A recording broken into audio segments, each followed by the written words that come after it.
नमस्कार, आप देख रहे हैं भारत 24 और मैं हूं आपके साथ शाजिया निसार। लेकर हाजिर हूं देश की राजधानी दिल्ली से जनता के बीच से जनता की बात। यह है जनता की आवाज। ये वो खास कार्यक्रम है जिसमें देश की जनता हर मुद्दे को, अपने मुद्दे को बुलंद करती है और मुखर होकर बोलती है।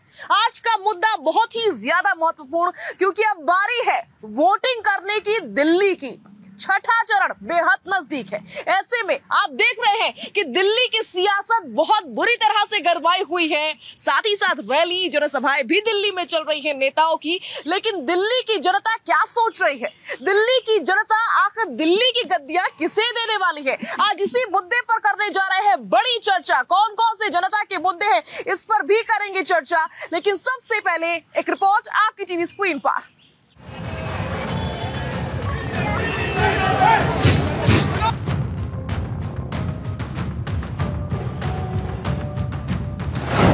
दिल्ली में जैसे जैसे सूरज की तपन बढ़ रही है, वैसे वैसे ही चुनावी सरगर्मियां भी तेज हो रही हैं। चिलचिलाती धूप और तेज गर्मी की परवाह न करते हुए राजनेता खूब पसीना बहा रहे हैं।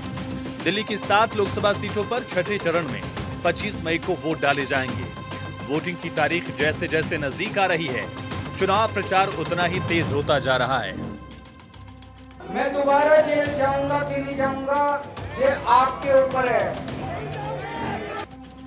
दिल्ली में अभी तक स्थानीय नेता चुनाव प्रचार में जुटे थे, लेकिन 5वें चरण के बाद अब दिल्ली में सियासी दलों के स्टार प्रचारक अपने प्रत्याशियों के समर्थन में सड़कों पर उतर आए हैं। बीजेपी, कांग्रेस, आम आदमी पार्टी समेत तमाम दलों के बड़े नेता दिल्ली का रुख कर रहे हैं।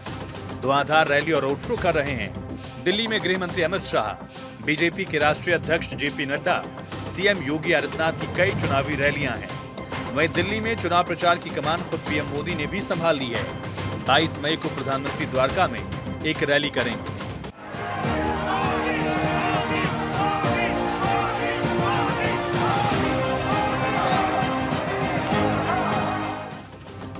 वहीं राजधानी दिल्ली का रण जीतने के लिए इंडिया गठबंधन भी जी जान से जुटा है।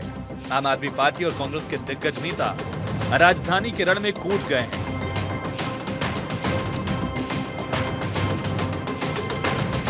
इन सब के बीच राजधानी दिल्ली की जनता क्या सोच रही है, ये तो 4 जून को ही पता चलेगा। Bureau report, Bharat 24। तो देश की जनता हमारे साथ मौजूद रहने वाली है। खास मेहमानों का पैनल भी मौजूद रहने वाला है। कौन कौन खास मेहमान रहेंगे जो चर्चा में शामिल रहेंगे, सभी का तारुफ जल्दी से करवा देते हैं। पंकज शर्मा जी हमारे साथ मौजूद रहेंगे, बीजेपी लीडर है। पंकज शुक्ला जी हमारे साथ मौजूद रहेंगे। कांग्रेस लीडर है धर्मेंद्र बैसोया जी हमारे साथ मौजूद रहेंगे। आम आदमी पार्टी से सर्वेश पाठक जी मौजूद रहेंगे, पॉलिटिकल एनालिस्ट है। गौरव मेहरा समेत तमाम जनता हमारे साथ मौजूद रहने वाली है। और सर्वेश पाठक जी के साथ मैं शुरुआत करने जा रही हूं। सर्वेश पाठक जी, छठा चरण जो है वो बेहद नजदीक है और देश की राजधानी दिल्ली में अब वोटिंग होने वाली है। लेकिन दिल्ली की सियासत बहुत बुरी तरह से गरमाई हुई है। स्वाति मालीवाल का मुद्दा, उससे पहले अरविंद केजरीवाल जेल गए, उसका मुद्दा। क्या इन मुद्दों को बीजेपी भुनाने वाली है? देखिए, इन मुद्दों को ही बीजेपी भुनाने वाली है। स्वाति मालीवाल जी का जो मुद्दा है वो कोई छोटा मोटा मुद्दा नहीं है। जो महिला दूसरे महिला के लिए और बीजेपी को तमाम, जब से अरविंद केजरीवाल जी ने अपनी शुरुआत की, स्वाति मालीवाल जी उनके साथ जुड़ी हुई हैं। और कहीं पे भी अगर लॉ एंड ऑर्डर में महिलाओं के साथ कुछ भी दिल्ली में हुआ तो अगर अपोजिशन से कोई भी जाता था तो आप देखती थी रात के 1 बजे हो, 12 बजे हो, वहां पे स्वाति मालीवाल जी खड़ी होती थी और प्रखर रूप से बीजेपी के लॉ एंड ऑर्डर के लिए जिम्मेदार ठहराती थी, दिल्ली पुलिस हो या सेंट्रल गवर्नमेंट को। उसी स्वाति मालीवाल जी के साथ इतना बड़ा दुर्व्यवहार होता है। और जो किंग पिन है केजरीवाल जी की, आप कहिए कि right hand left hand Swati Maliwal ji थी उनके पास। अब किस तरीके से उनके दामन पे दाग लगाया जा रहा है, आप सोचिए। उसी स्वाति मालीवाल जी को कभी ये लोग क्लीन चिट देते थे, आज जब उनके अपने पे आया, एक महिला के ऊपर हुए अत्याचार अपने आप से वो बयान कर रही है, तब आप उसका कैरेक्टर असैसिनेशन करेंगे। आपको याद है महाभारत का वो खंड, वो काल, जब बड़ी सभा में द्रौपदी का चीरहरण हो रहा था और धृतराष्ट्र, भीष्म पितामह, गुरु द्रोणाचार्य, कृपाचार्य सब मौन खड़े थे। वहां पे एक अगर विरोध किया था तो केवल विदुर जी ने विरोध किया था। और यहां पे देख लीजिए, कांग्रेस पार्टी प्रियंका गांधी जी हो, लड़की हूं, लड़ सकती हूं, लेकिन स्वाति मालीवाल जी पे मुंह नहीं खोलूंगी। उसके बाद राहुल गांधी जी दौड़ के उन्नाव में, हाथरस में, बीजेपी के राजकाल में जहां भी हुआ, या आप कर्नाटक में वो रेवन्ना का मुद्दा उठा लीजिए, कुछ भी हुआ कर्नाटक में, वहां कांग्रेस की सरकार है, लेकिन स्वाति मालीवाल जी पे और देश की राजधानी दिल्ली में देखा था निर्भया रेप कांड, वहां पे जनता कितने तरीके से मुखर होकर विरोध की थी, और वही स्वाति मालीवाल जी के साथ होता है, तो उसके बाद उसका कैरेक्टर असैसिनेशन किया जाता है और ये शर्मनाक है, पे सवाल उठाए जा रहे हैं। ये शर्मनाक है, पार्टी के खुद लोग, ये शर्मनाक से भी बड़ा शर्मनाक है साजियादी। ठीक है, धर्मेंद्र जी के पास मैं जाऊंगी, आम आदमी पार्टी का पक्ष रखेंगे। धर्मेंद्र जी, दिल्ली में छठे चरण में वोटिंग होनी है, बहुत कम समय बाकी रह गया है, लेकिन क्या होने वाला है? सवाल ये है मेरा, क्या दिल्ली की जनता एक बार फिर से आम आदमी पार्टी पर विश्वास कर पाएगी? क्योंकि पहले अरविंद केजरीवाल समेत कई नेता आम आदमी पार्टी के जेल चले गए, उसके बाद से अब स्वाति मालीवाल का मुद्दा लगातार गरमाया हुआ है, क्या लगता है? दिल्ली की जनता की एक ही आवाज है, काम को वोट देना है, और काम किया है अरविंद केजरीवाल जी की पार्टी ने, और जिस मुद्दे पे वोट पड़ना है वो सिर्फ तानाशाह के खिलाफ पड़ना है, जिन्होंने हमारे केजरीवाल जी को जेल के अंदर डाल दिया बिगर कोई सबूत और बिगर किसी आरोप के। लेकिन राजनीति का हिटमैन तो स्वाति मालीवाल किसी और को बता रहे हैं। स्वाति मालीवाल का 2 दिन पहले एक छोटा सा झड़प हुई है, एक सीएम हाउस के अंदर हुई है। अभी पार्टी के अंदर 4 बर्तन हैं, अगर 2 बर्तन खड़खड़ा गए तो इसका मुद्दा पूरे देश के ऊपर थोड़ा भारी हो जाएगा। अगर स्वाति मालीवाल के साथ कुछ अभद्र व्यवहार हुआ है तो कोर्ट है, जनता है, पुलिस है, कार्रवाई है, प्रशासन है। लेकिन पार्टी का तो स्टैंड क्लियर है ना कि वो पूरी तरीके से स्वाति मालीवाल के साथ नहीं खड़ी हुई जिस तरीके से खड़ा होना चाहिए। अगर पार्टी के अंदर कोई मतभेद है तो उसको बैठकर सुलझाया जाएगा। अगर कोई कानूनी कार्रवाई होती है तो कानून देखेगा, उसको कानूनी प्रक्रिया होगी। पर यहाँ पर देखिए ना, अब हुआ क्या है, केजरीवाल जी के साथ क्या हुआ है, एक 2 टके का जैसे जेब कतरा उसको उठा के जेल में डाल दिया जाता है, ऐसे 3 बार के मुख्यमंत्री को उठाकर जेल में डाल दिया। केजरीवाल कौन है? सीएम है, दिल्ली का सीएम है, 3 बार सीएम चुना, जनता ने चुना है। तो जनता के अनुसार जिसने काम किया है उसको वोट मिला, और वोट मिला तो उसने जो है अपना काम किया।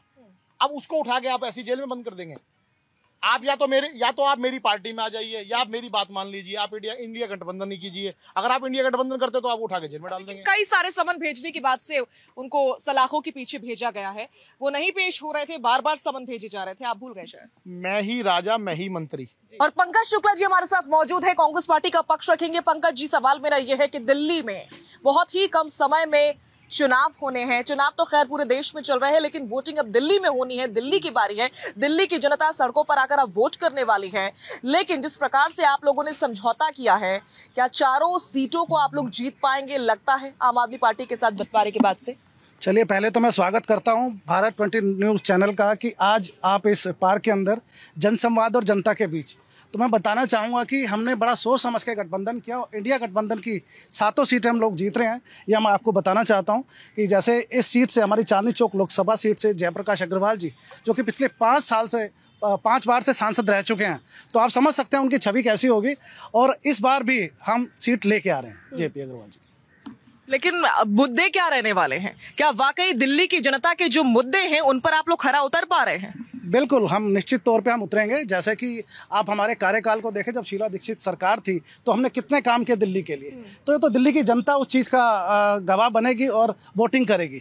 25 मई वो ज़्यादा दूर नहीं है, 25 मई वोटिंग का टाइम है, आपको पता लग जाएगा कि कौन सी सरकार बन गई और कौन सी बनने वाली। वो ठीक है, लेकिन स्वाति मालीवाल के मुद्दे पर जिस तरीके से आम आदमी पार्टी और इंडिया गठबंधन की खामोशी सामने आई है, उसकी बाद से दिल्ली की ही जनता सवाल पूछ रही है कि क्या भविष्य में महिलाएं वाकई दिल्ली में सेफ रहेंगी आपकी सरकार में? बिल्कुल, निश्चित तौर पे हमारे जो घोषणा पत्र में भी कहा गया है कि महिलाओं के लिए और बेरोजगारी पे हमारे जो घोषणा पत्र है, ये घोषणा पत्र हमारे हाथ में है।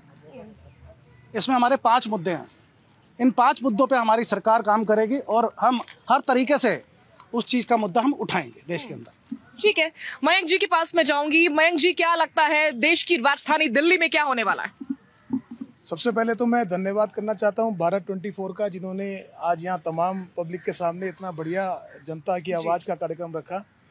दिल्ली की जनता अब समझ चुकी है कि कौन गलत है और कौन सही है।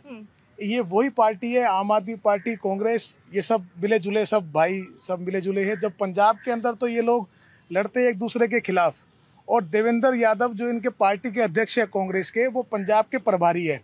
ये इनका खुश नसीब है। और वहाँ तो वो भाषण देते हैं कांग्रेस अपनी आम आदमी पार्टी के खिलाफ, और यहाँ लड़ते अलायंस कर लिया दोनों ने, और इंडिया गठबंधन के तहत आम आदमी पार्टी और कांग्रेस दोनों एक साथ मिलकर चुनाव लड़ती है।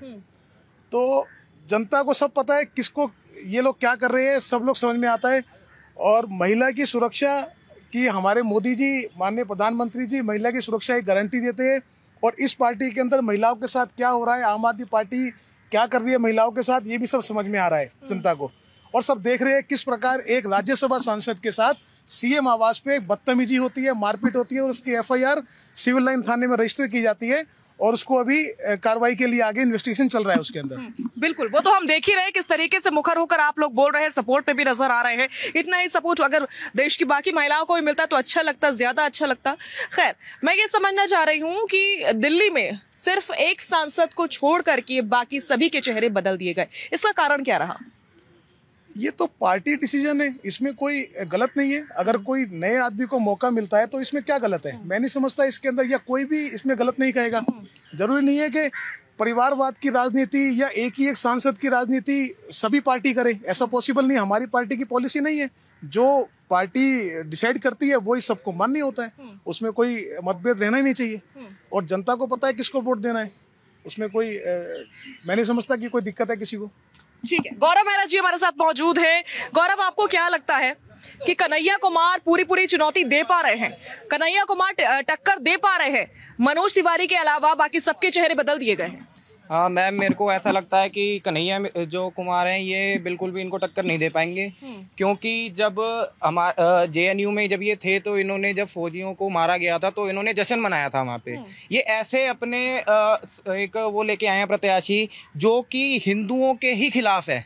तो जब ये आपसी इन्होंने अभी गठबंधन किया है, कांग्रेस और आम आदमी पार्टी जब जुड़े हैं, तो मैं इनसे पूछना चाहता हूं कि इनको ऐसी क्या मुसीबत आन पड़ी थी कि जो एक इंसान से इनका इन्होंने डर के एक गठबंधन कर लिया दो विरोधी पार्टियों ने लड़ने के लिए। और वो कन्हैया कुमार जो हैं उन्होंने एक नारा लगाया था कि भारत तेरे टुकड़े होंगे। तो ऐसे इंसान को मैं तो नहीं चाहता कि वो ऐसा इंसान प्रत्याशी के रूप में आना चाहिए, क्योंकि और मैं इनकी एक बात से मैं कहना चाहूँगा कि इन्होंने बोला था कि केजरीवाल जी ने यहाँ पे काम किया दिल्ली में। तो दिल्ली में मैं ये देखता हूँ कि इन्होंने कहा कि फ्री पानी साफ देंगे, तो दिल्ली की जनता अभी भी परेशान है कि पानी अभी भी साफ नहीं आता है। आप नाले का पानी उठा लीजिए और टूटियों में आता हुआ पानी उठा लीजिए, दोनों एक बराबर। दूसरी बात जो इन्होंने ये बात उठाई कि शराब घोटाले के ऊपर कि आम आदमी के जो हमारे सीएम हैं उनको जेल में डाल दिया गया, तो मैं इनसे पूछना चाहूँगा कि इन्होंने अभी तक ना ही कोई काम किए कि इन्होंने कहा कि फ्री वाईफाई देंगे, कहाँ है वाईफाई? किस वाईफाई तो लगे हैं सुना, इन्होंने कहा हर जगह दिए जाएंगे। तो एक स्कूल और आपका हॉस्पिटल और रेलवे स्टेशन, ये तो बहुत ज़रूरी चीज़ें हैं। जब आप यहीं पूरी सुविधाएं नहीं दे पा रहे तो आप पूरे दिल्ली के अंदर क्या सुविधाएं देंगे?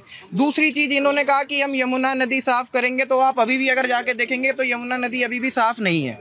तीसरी चीज़ इन्होंने बोला कि हम महिलाओं का सम्मान करते हैं, महिलाओं के सम्मान को सर्वोपरि रखते हैं। हाँ। तो जब ये अपनी ही पार्टी की जो महिलाएं हैं उनका ही सम्मान नहीं कर पा रहे तो ये दिल्ली की महिलाओं को क्या सम्मान देंगे? ठीक है, ये बहुत सारे सवाल हैं जो पूछे जा रहे हैं, यंगस्टर्स भी सवाल पूछ रहे हैं। अब देश की जनता से मुखातिब हो लेते हैं, जनता क्या सोच रही है, दिल्ली की जनता क्या कहना चाहती है इन मुद्दों को लेकर के, और दिल्ली की जनता के आखिर मुद्दे क्या है? कौन बोलना चाह रहा है यहाँ से? क्या लगता है आपको कि दिल्ली में इस बार किसकी सरकार, कौन आपके जो मुद्दे हैं एक निवासी दिल्ली का होने के नाते पूरा कर रहा है, उन पर खरा उतर रहा है? रही जो मेन जो मुद्दे हैं इस समय महंगाई, बेरोजगारी, अग्निवीर लेकर के आई है। 20 साल का बच्चा जो है 4 साल के लिए जो है बच्चे को वो कर दिया, जब 6 साल जो है आर्मी की ट्रेनिंग होती है, ये 4 साल के अंदर रिटायर कर रहे हैं उसको। इन्होंने आर्मी को बांट, उनको पेंशन नहीं, उनको जो उनकी तो जिंदगी खराब हो गई ना। उन बच्चों, वो जो बच्चे आर्मी के लिए तैयारी कर रहे हैं, सुबह 4 बजे उठ करके वो कर रहे हैं, उनको 4 साल के लिए नौकरी दे रहे हैं, इसका क्या मतलब हुआ? 17 एम्स बनाए मोदी जी ने, 17 एम्स बनाए, आपको पता है? 17 एम्स बनाए हैं। अभी बिहार के अंदर एम्स का, अभी बिहार के अंदर अभी चल रहा है काम एम्स के अंदर। 17 एम्स बनाए हैं, 17 एम्स बनाए हैं।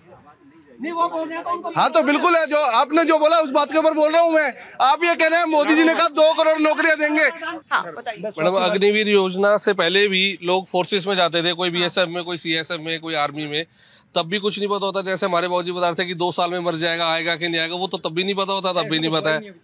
मोदी जी ने अगर अग्निवीर को लाए हैं, उन्होंने बोला है अगर 2 साल या 4 साल का जो भी पीरियड है, उसके बाद में अगर उनका लगता है कि वो आगे कंटिन्यू करने के लिए है, उनको आगे नौकरियां भी दी जाएगी और उनको कंटिन्यू भी करा जाएगा। ठीक है, लेकिन केजरीवाल जी जो 10 गारंटी दी हैं, उसमें एक गारंटी अग्निवीर योजना को लेकर के भी है कि अगर वो लोग आते हैं, इंडी गठबंधन की सरकार बनती है, तो अग्निवीर को वापस ले लिया जाएगा सीधा सीधा। तो अब देखना ये होगा कि दिल्ली की जनता किसको शिखर पर पहुंचाती है। आप क्या कहना चाह रहे हैं? मैं स्वाति मालीवाल जी पे आपका क्वेश्चन था, मैं एक थोड़ा बैक में ले जा रहा हूँ आपको।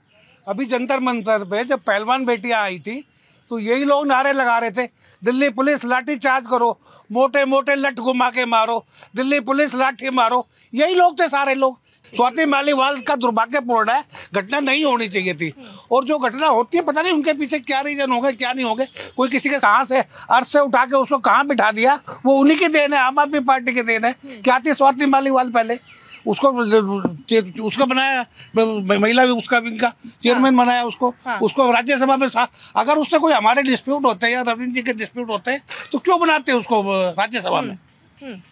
ठीक है, ये इस सवाल का जवाब सर्वेश पाठक जी से ले लेते हैं। क्या कहना चाहेंगे आप? साजिया जी, इन्होंने कहा, और ये जनता की बात है, जनता की बात पे कोई जवाब नहीं देना चाहिए, जनता का अपना मत होता है, लेकिन दिल्ली की जनता और सच्चाई समझनी चाहिए। अगर अर्श पे कोई महिला है और कोई पार्टी, चाहे बीजेपी हो, कांग्रेस हो, आम आदमी पार्टी हो, उस महिला को उठा के अपने पार्टी में कोई पोस्ट देता है तो उसकी इतनी हिम्मत हो जाएगी कि उस महिला का अपमान करेगा, मारेगा? अब बताइए, चाहे स्वाति मालीवाल रात के 12-12 बजे ये बोल रहे हैं पहलवान बेटियां, वहां पे स्वाति मालीवाल खड़ी थी नहीं, तब उसका कैरेक्टर जो था बहुत साफ था स्वाति मालीवाल का। और आज जब आप उसको कह रहे हो कि राज्यसभा से इस्तीफा दो, बात ये आ चुकी है साजिया जी, बात कहीं और है। उन्हें बोला गया था, और मैं बता रहा हूं, और ये सोर्सेज पुष्टि कर रहे हैं इस बात का, उन्हें कहा गया था कि आप राज्यसभा से इस्तीफा दो, उनकी जगह किसी और को दिया जाएगा। लेकिन उन्होंने जब माननीय केजरीवाल जी उनका फोन उठाना बंद कर दिए, तब वहां पे गई है। और फिर आप अर्थ से फर्श क्या बात कर रहे हो? आपको शर्म नहीं आती? चाहे आपके घर की महिला हो या रोड पे कोई महिला हो, कोई पार्टी अगर ज्वाइन करती है तो उसने भी अपना दिन रात पसीना एक किया है, और उसके बारे में आप ऐसी बात करते हो। इसीलिए मैंने कहा था कि वो महाभारत का एक ये था दरबार था जहां पे द्रौपदी का चीरहरण हो रहा था, और यहां पे भी चीरहरण हो रहा है स्वाति मालीवाल का, उसके पार्टी के लोग कर रहे हैं। देखिए, 3 दिन तक स्वाति मालीवाल ने जब तक एफआईआर नहीं करवाया, ये सबके सब नेता चुप बैठे थे। इवन संजय सिंह ने कहा स्वाति मालीवाल के साथ गलत हुआ है तो उसका जवाब दिया जाएगा और उस पर कार्रवाई की होगी। लेकिन जैसे ही स्वाति मालीवाल ने देखा कि वो जो विभव कुमार है अरविंद केजरीवाल के साथ और संजय सिंह के साथ लखनऊ में घूम रहा है, और उस आप देख सकते हैं पूरा वीडियो जो है गूगल पे है। जैसे ही पत्रकार ने पूछा केजरीवाल जी से कि स्वाति मालीवाल का मामला, उसने डरते हुए माइक अखिलेश यादव जी की ओर कर दिया, और संजय जी वहां पे फिर मणिपुर की बात कर रहे हैं। अरे मणिपुर में जो हुआ वो भी दुखद हुआ, जो संदेश खाली में हुआ वो भी दुखद हुआ, लेकिन स्वाति मालीवाल को आप कहेंगे कि अर्श से फर्श पे उठा दिया, तो आपका ये राइट बन जाता है, हक बन जाता है कि महिला का अपमान करो, उसको मारो पीटो। हमारे देश में महिला का स्थान बहुत ऊंचा है, चाहे स्वाति मालीवाल का मुद्दा हो, चाहे मणिपुर में जो हमारे साथ जो है ना, हमारी जो महिला है, शक्ति है, उनके साथ जो दुर्व्यवहार हुआ है और जो घोर निंदनीय कार्य हुआ है, उसको अगर आप देखेंगे, उसको आप उछालेंगे, तो उसमें यही निकल कर आएगा कि हम लोगों को अपने जो ना जो मातृशक्ति है उस पर हम जो है उंगलियां उठा रहे हैं। कहने का मतलब ये है, स्वाति मालीवाल पर क्या हुआ है? स्वाति मालीवाल का झगड़ा हुआ है, मार पिटाई हुई है, आपस में हुआ है। एक क्या नाम है, केजरीवाल जी के सीएम हाउस के घर में एक पीए का और उसका क्या नाम है आम आदमी पार्टी के बंदे का झगड़ा हुआ है। उनका झगड़ा हुआ है, कोई निर्वस्त्र नहीं हुआ, कोई महाभारत नहीं घड़ी गई, कोई जैसे हमारे पाठक जी कह रहे हैं कि जी उनका तो जो है चीरहरण हो गया है। भाई चीरहरण हुआ मणिपुर के अंदर, वहाँ क्या क्या हुआ है उस मुद्दे पर अगर वहाँ गए हो तो बताइए।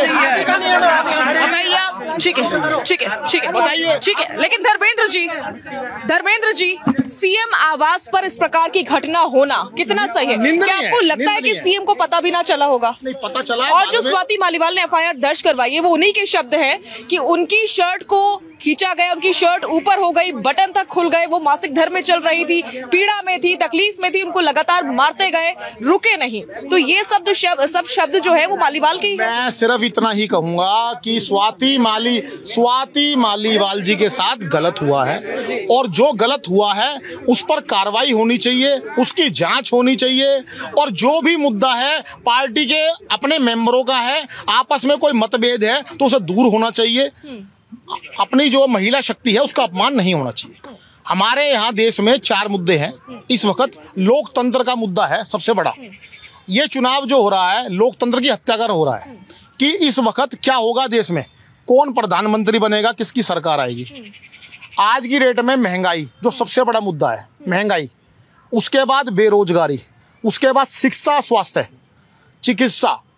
अब आप ये बताइए हमारे देश में हो क्या रहा है। हमारे मोदी जी ने मंदिर बनवा दिए, हम मना नहीं कर रहे, बहुत अच्छा कार्य किया है, परंतु देश की जनता के लिए क्या किया है? देश की जनता इस टाइम भूखो कर रही है। 5 किलो अनाज देने से क्या भूख मिट जाएगी? 400 रुपये का सिलेंडर 1200 रुपये का पहुंचा दिया। हर चीज में आग लगी पड़ी है, महंगाई बढ़ती जा रही है, सबके चूल्हे ठंडे पड़े हैं। किस घर में जाओगे? आदिवासी में जाके देखो, क्षेत्रों में देखो, क्या नाम है, गाँवों में देखो, जहाँ आज भी जो लोग जनता रो रही है, भूखों मर रही है। कह रहे 2 दिन से खाना नहीं खाया, कोई कह रहा है कि काम नहीं है। बड़े पढ़े लिखे लोग जो है ना बेरोजगारी की तरफ फिर रहे हैं बाजार, क्या नाम है, इसमें देश में। ठीक है, उन मुद्दों पर सुनो, चुनाव लड़ा जाना चाहिए उन मुद्दों पर। ठीक है, मयंक जी से जवाब ले लेते हैं। मयंक जी, आपका जवाब। बड़े भाई धर्मेंद्र बसोई ने बड़ी अच्छी बात कही कि देश का जो चुनाव है वो इस समय 4 मुद्दों पे हो रहा है। पहला मुद्दा लोकतंत्र। तो लोकतंत्र की हत्या तो तभी हो गई थी जब सारे ये मोदी जी और हमारी पार्टी को छोड़ करके जिस दिन सारे मिल गए थे, लोकतंत्र की हत्या तो उसी दिन हो गई थी। दूसरा, प्रधानमंत्री कौन बनेगा। दूसरा मुद्दा इन्होंने कहा प्रधानमंत्री कौन बनेगा। अनसर्टेनिटी वो तुम्हारी पार्टी में, मतलब इनकी पार्टी में है, हमारी पार्टी में नहीं है। हमारी पार्टी में अगर हमारी पार्टी में बहुमत, पूर्ण बहुमत, पहली बात तो अगर कहना गलत है, और आएगा ही बहुमत, और बहुमत आता है और आएगा तो हमारे आदरणीय प्रधानमंत्री श्री नरेंद्र मोदी जी ही बनेंगे। ठीक है, तो लेकिन अभी धर्मेंद्र जी ने कहा कि 5 बड़े मुद्दे आप गिनवा दीजिए जिन पर आप चुनाव लड़ रहे हैं या फिर विकास हुआ हो, जनता के लिए कुछ किया हो, तो गिनवा दीजिए। देखो, जनता के लिए मोदी जी ने 5 बड़े मुद्दे, तो सबसे पहला मुद्दा तो मैं आपको बताता हूँ। आज चिकित्सा के क्षेत्र के अंदर, देश के अंदर 24 एम्स मोदी जी ने बनवाए हैं। पहला मुद्दा। शिक्षा के लिए उन्होंने जितने स्कूल, आज बेटी बचाओ बेटी पढ़ाओ अभियान आप देख लीजिए, चाहे वो पानी को लेकर के देख लीजिए, आप साफ पानी ले पा रहे हैं, आप बिजली ले पा रहे हैं, गांव-गांव में बिजली पहुंच रही है। आज आपको ओल्ड एज पेंशन जो आम आदमी पार्टी रोक के बैठी है, भाजपा की जहाँ सरकार है वहाँ बराबर मिलती जा रही है। और हरियाणा के अंदर तो नई नई पेंशनों की घोषणा अभी पिछले दिनों ही हुई है। तो 5 ऐसे मुद्दे। आप धर्म का मुद्दा ले लीजिए, आप धर्म का मुद्दे में बात करते हैं, आप धर्म मंदिर, आपने कहा मंदिर बनवा दिया, मंदिर का मुद्दा वोट लेने के लिए। अरे भाई, बनवाया है मंदिर तो वोट ली जाएगी मंदिर के नाम पे, उसमें गलत क्या है। भगवान श्री राम तो सबके थे। अब तो मुस्लिम भी कहते हैं कि भगवान श्री राम भी थे, उनका इतिहास भी था। तो हिंदू मुस्लिम गारंटी हमारी पार्टी ने तो कभी करी नहीं। वो साफ कहते हैं भाई भगवान राम सबके थे, तो भगवान राम सबके है, वो प्रमाण कोर्ट में भी हो चुका है। अब भगवान राम सबके थे। तो जनता को भी पता है कि 5 मुद्दे, मतलब हर क्षेत्र के अंदर मोदी जी ने काम करा है। चाहे आप वो आज इलेक्ट्रिक व्हीकल्स के लिए आप देख लीजिए, गरीबों की योजना, गरीबों के लिए मुफ्त राशन मोदी जी दे रहे हैं अपने उसके अंदर, मतलब कोई ऐसे अनेकों मुद्दे। ये बहुत सारे मुद्दे आपने गिनवा दिए। अब जनता से बात कर लेते हैं कि क्या ये जो मुद्दे गिनवाए गए हैं वाकई आपको लगता है कि तमाम बड़े मुद्दों पर काम हुआ है? देखिए मैडम, मैं सबसे पहले तो मैं आम पब्लिक से सबसे अलग हटके अपने मन की बात आपके चैनल के माध्यम से कहना चाहूँगा। किसी भी राज्य का मुख्यमंत्री और किसी देश का प्रधानमंत्री, ये ऐसी पोस्ट हैं, ये पब्लिक के आदमी हो जाते हैं, कोई पॉलिटिकल नहीं रहते, उनको चुनाव से दूर रहना चाहिए। मुख्यमंत्री और प्रधानमंत्री पार्टी के अध्यक्ष हैं, पार्टी के कैंडिडेट हैं, वे चुनाव लड़ें, वो अपना चुनाव प्रचार करें। मैं इसमें किसी भी राजनीतिक दल के तौर पे नहीं कह रहा हूँ, किसी भी दल का मुख्यमंत्री और किसी भी दल का प्रधानमंत्री हो। और रही बात मुद्दों की मैम, जब हमारे प्रधानमंत्री जी ने 370 हटाई, हमें खुशी है। राम मंदिर बनाया, उसे भी हमें खुशी है।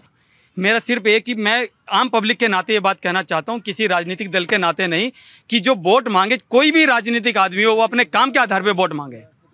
ठीक है, बड़ी बात दिल्ली की जनता की, लेकिन दिल्ली के क्या मुद्दे हैं इनको डिस्कस करना भी बहुत ज्यादा जरूरी हो जाता है। दिल्ली में बहुत सारे ऐसे मुद्दे हैं जिनमें से एक मुद्दा पानी का भी है। तो आपके इलाके में आप कौन से एरिया में रहते हैं? पीतमपुरा में। पीतमपुरा में, वहां पर पानी की क्या सिचुएशन है, कैसा आ रहा है पानी या नहीं आ रहा है? पानी आ रहा है, गंदा आता है, समय पे नहीं आता है। तो पानी की समस्या है दिल्ली में। इसके अलावा और कौन से मुद्दे हैं जिनको उठाना चाहेंगे? तो पानी का एक हमारे भाई साहब जी अभी बोल रहे थे कि महंगाई, बेरोजगारी बढ़ी है। तो अगर बेरोजगारी बढ़ी है, महंगाई बढ़ी है, ये कह रहे थे, पहले एक लेबर की दिहाड़ी 300 रुपये होती थी, आज वो 800-1000 रुपये दिहाड़ी ले रहा है। अगर महंगाई बढ़ी है, सिलेंडर महंगा हुआ है, तो उसकी इनकम भी तो बढ़ी है। अगर वो 300 रुपये में पहले काम करने आता था, 1000 रुपये मांगता है, तो उसका खर्चा तो पूरा हो रहा है ना। अगर उसको महंगा सिलेंडर लेना पड़ रहा है तो उसको पैसे भी ज्यादा मिल रहे हैं काम करने के। तो ये नहीं बोल सकते कि महंगाई बहुत बढ़ा दी है, ये महंगा कर दिया है, ये सब बेकार की बातें हैं। अगर आपके पैसे, इनकम बढ़ रही है, उस हिसाब से आपके खर्चे बढ़ रहे हैं। ठीक है, कुछ और लोगों से बात करते हैं। भैया आप दिल्ली के रहने वाले हैं। दिल्ली में पहले एमसीडी की सरकार किसके पास थी? बीजेपी के पास थी। अब आम आदमी पार्टी के पास है। तो आपको लगता है कि कुछ बदलाव हुआ? आपका इलाका साफ सुथरा है दिल्ली में? ये जो इलेक्शन है, ये देश का इलेक्शन है। तो इसमें अगर ये रली मिली गवर्नमेंट बन गई जी, तो जिस पे रेल मंत्रालय आ जाएगा वो रेल को लूट के खा जाएगा, जिस पे रक्षा मंत्रालय आ गया वो रक्षा मंत्रालय को लूट के खा जाएगा। अब वो दाऊद कहाँ है? वो छुपा हुआ है। पाकिस्तान दड़बे में बढ़ गया। तो सब मोदी जी की वजह से तो है। अगर देश में कोई गवर्नमेंट होनी चाहिए रक्षा के मामले में, तो वो बीजेपी होनी चाहिए। इससे बढ़िया कोई गवर्नमेंट है नहीं और ना होगी। ठीक है, इधर से और कौन बोलना चाह रहा है? आप बोलना चाह रहे हैं जी? मैडम, पानी की बात कर लेते हैं जी। द्वारका है, काफ़ी टाइम से विकसित है, और वहाँ पानी के जो लाइन लाई गई है वो दिल्ली सरकार द्वारा अभी रिसेंटली ही लाई गई है, शायद पिछले 10 ईयर में या इसी 10 ईयर में। जितनी भी रीसेटलमेंट कॉलोनीज हैं वहाँ पे दिल्ली सरकार के जो फंड नहीं लगते थे, आम आदमी पार्टी की सरकार आने के बाद रीसेटलमेंट कॉलोनीज का डेवलपमेंट हुआ है।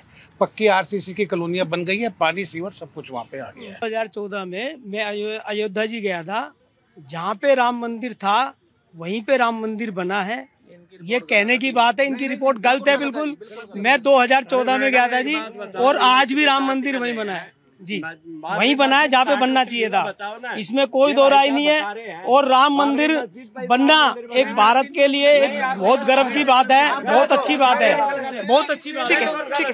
धर्मेंद्र जी के पास मैं लौटूंगी, पहले पंकज शुक्ला जी के पास जाऊंगी। पंकज जी,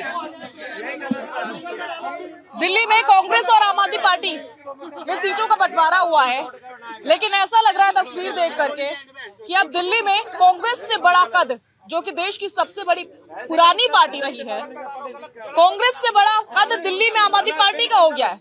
इस बात को स्वीकारते हैं आप? नहीं, ऐसा कुछ भी नहीं है। जैसा कि आप सभी को मालूम है कि भारतीय राष्ट्रीय कांग्रेस का जन्म 1885 में हुआ और सबसे बड़ी पार्टी के तौर पर ये उभरी। अब जैसे आपने कहा कि ये गठबंधन, हमारे अरविंद केजरीवाल जी और जो हमारे सीनियर लीडर हैं, वो गठबंधन जो हुआ है बड़े सोच समझ के किया गया है, ताकि जो 7 सीटें हैं बड़े सोच समझ के जो हमारे नेता हैं उनको उतारा गया है। अब हम जेपी अग्रवाल जी की बात करते हैं। जैसे मैंने अभी आपसे कहा कि 5 बार के सांसद रह चुके हैं, और जनता उन्हें इसलिए चुनती है क्योंकि उन्होंने काम किया है, और लोकतंत्र में जो काम करेगा वही देश पे राज करेगा।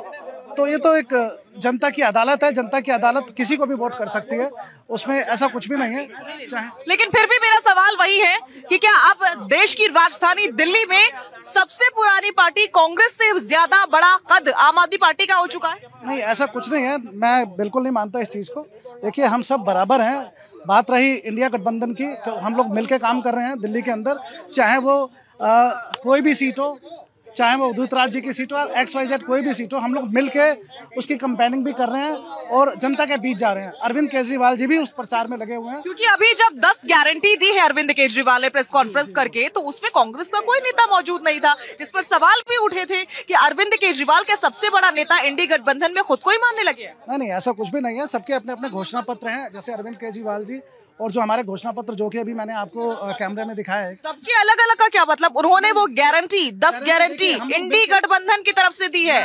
मतलब अगर इंडी गठबंधन की सरकार बनी तो वो 10 गारंटी अरविंद केजरीवाल की पूरी की जाएगी। कुछ भी नहीं है, हम लोग मिल के काम करेंगे। मैंने आपको बताया कि हमारे जो सीनियर लीडर हैं, जो जब इंडिया गठबंधन हुआ था तो हम लोगों की यही प्लानिंग थी कि हम लोग मिल के काम करेंगे। कोई भी सरकार आएगी, जैसे हमारी सरकार आएगी तो हम लोग उस सीटों का बंटवारा भी होगा। आप अपना दिखाइए जरा घोषणा पत्र। ये सिर्फ कांग्रेस का घोषणा पत्र है? कांग्रेस का घोषणा पत्र। और इंडी गठबंधन उनका अपना बांट रहे हैं, वो अपने तरीके से काम कर रहे हैं, हम अपने तरीके से काम कर रहे हैं। ये कैसे चलेगा? ये कैसे चलेगा? यही कंफ्यूजन है धर्मेंद्र जी। बताइए कि आपका जो घोषणा पत्र है वो अलग है, कांग्रेस का घोषणा पत्र अलग है। अरविंद केजरीवाल जी अकेले बैठकर 10 गारंटी दे रहे। इंडी गठबंधन बनेगा तो बात किसकी मानी जाएगी? पूरी किसकी? एक ही गठबंधन है, इंडिया गठबंधन है। जो गारंटी इंडिया गठबंधन की है वही आम आदमी पार्टी की गारंटी है। जो राहुल गांधी जी ने बोला है वही देश के लिए सब पर लागू होता है। कोई अलग मैनिफेस्टो नहीं है, एक ही है। साथ जो सहयोगी खड़े वो बता रहे कि हमारा मैनिफेस्टो, कांग्रेस इन्होंने बोला है कि कांग्रेस ने ये मैनिफेस्टो बनाया है, इसी मैनिफेस्टो के अनुसार सारा इंडिया गठबंधन चलेगा। लेकिन जिस पर कांग्रेस का नाम लिखा है इस पर तो इंडी गठबंधन लिखा होना चाहिए था। इंडी गठबंधन ये पहले छपा हुआ है। अच्छा। अब जो नया आया हुआ है उस पर इंडिया गठबंधन लिखा हुआ है। चलिए, अच्छी बात है कि आप लोग एक दूसरे से सहमत नजर आ रहे हैं। सर्वेश जी, देखिए, सहमत दिल्ली में नजर आ रहे हैं और पंजाब में आमने सामने लड़ाई कर रहे हैं। कांग्रेस वाले आम आदमी पार्टी को गाली दे रहे हैं कि आपने ये नहीं किया तो वो नहीं किया, और आम आदमी पार्टी वाले, तो ये कैसा गठबंधन है भाई? एक राज्य में आप हाथ जोड़ते हो, दूसरे राज्य में सामने में द्वंद्व करते हो, उठा पटक करते हो। तो ये जो बेमेल की जो ये गठबंधन बना है, ये बस 4 जून के लिए है।